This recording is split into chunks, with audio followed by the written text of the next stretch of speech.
Ano na naman yan? Wala, sila kaya ng utang. Patay ako dito.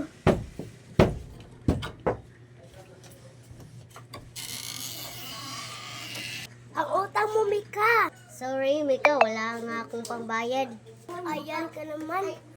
Huwag kang mag-aalala. Laika, maghanap ako ng trabaho. Nasusunod ang buwan, ha? Opo, natindihan ako. Sige, alis na ako. Sige. Bye-bye, Mika.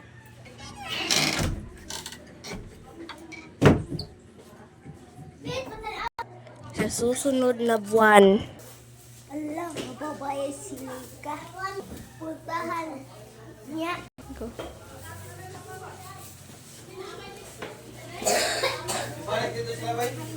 Mika!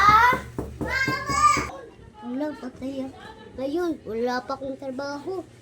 Alam ko na, alam ko na, hindi ko siya papansinin.